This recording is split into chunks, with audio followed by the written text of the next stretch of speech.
Hello, my name is Joanne Knight. Welcome to the barn. I've been working on this quilt for the last couple of days and I love the way that it turned out. I tried to make it into something that it didn't want to be. The background of it had such a small amount of space that I needed to make it simple in order to highlight what was going on in the white and the green churn dashes. So I decided to use one of our skill builder patterns, the random dots one, because it was different than line work in that it had a little pearl in it, and that made everything look continuous in the background, kind of like wallpaper. One of the things that you can see is that there is lots of space that needs to be broken up, and this random dots pattern is one continuous pattern. If I had used fill with it, then I was going to be in trouble because it would go round and round and round these boundaries to try to get to the next place. So that meant I had to divide it. Now, when Joyce designed this pattern, if I select it and I go to nodes, she did put a dividing point in the line work on the nodes, which would be really helpful in a regular quilt. But in this one, those nodes didn't fall where I needed them to fall.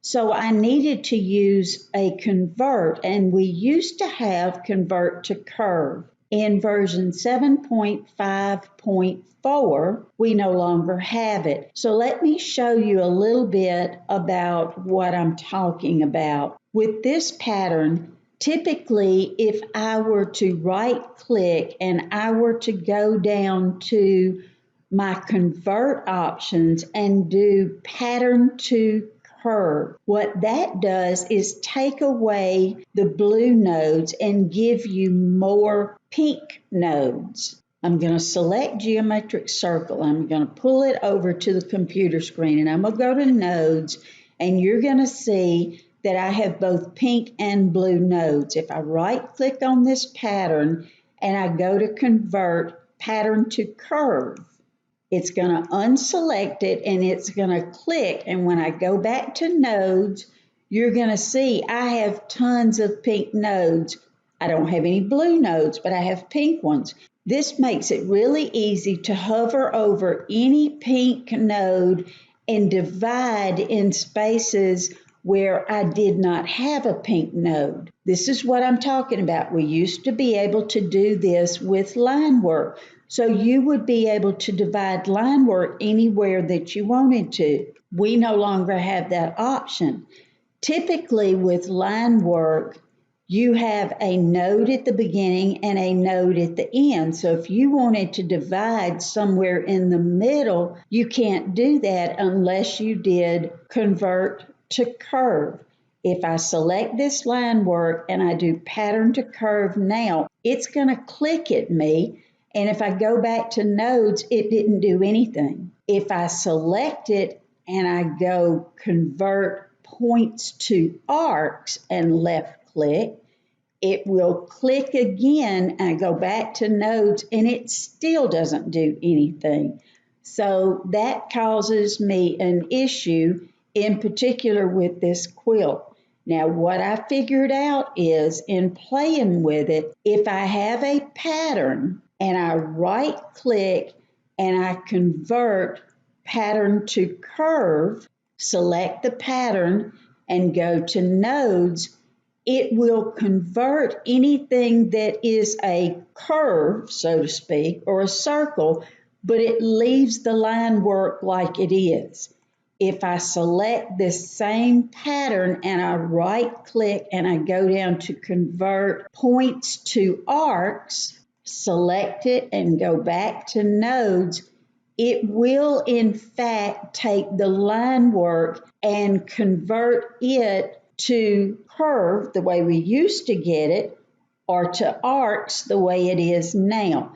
So this is really helpful in this pattern that I had to use right here If I right click and I do convert points to arcs, let it click, then go to nodes, you can see that now I have all of these different nodes to be able to divide it.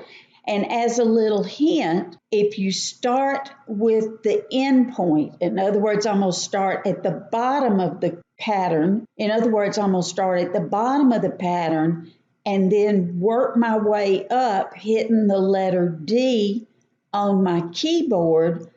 The beginning of the pattern stays highlighted so I can continue to click. If I select the top and I start dividing from the start end down, you can see that it doesn't stay selected. So we can thank Joyce Lundrigan for that little tip, because it's a whole lot easier if you start from the ending side rather than the beginning side, the start point. So that helped me. So what I figured out is as long as there is some kind of element in these line work patterns, then points to arcs is going to work for you.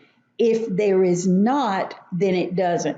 And it doesn't help to add a little purl to the beginning of the pattern and then try points to arcs, because that doesn't work for you. If I take this line work that is on an angle and I right click and I go points to arc, this is what you get. Points to arc does not like it when line work is on an angle like this. That might be a pretty cool pattern if you play with it, but it doesn't help you in getting more dividing points. So this is just something that I came up with in playing and doing this quilt that was able to help me. I did not find a solution for straight line work on points to arcs. That didn't help me, but I got lucky and picked a pattern that had a little purl in it. And because it had a little purl in it, then I was able to take that pattern and divide it, because you can see from this quilt group right here, I had a lot of interrupted boundaries that I had to work with on this quilt. So having it convert to arcs, points to arcs, helped me in the pattern that I chose. Straight line work would not have worked. So I hope that helps you a little bit on some of these convert issues to be able to explain to you. Now, as an added little bonus, if I had decided to do straight line work in the back, I would have done the same thing on this one that I did on my Hero Chick quilt. I would have loaded this quilt horizontal, and I would have used regulated with channel lock, and I would have done regulated stitching, stopped at the point where I needed to on the green or the white, then jumped over to the next point. Because you've got that channel lock on, then you're able to do that and keep your lines nice and straight. So that's the way I would have handled it if I had wanted to do line work, and I would have left the belts on. So it would have been channel lock with regulated, quilt up to the point that I needed to stop, do a couple of little back stitches, jump over it, and go to the next point. Maybe that'll help us a little bit until we get our convert to curve back. Thank you.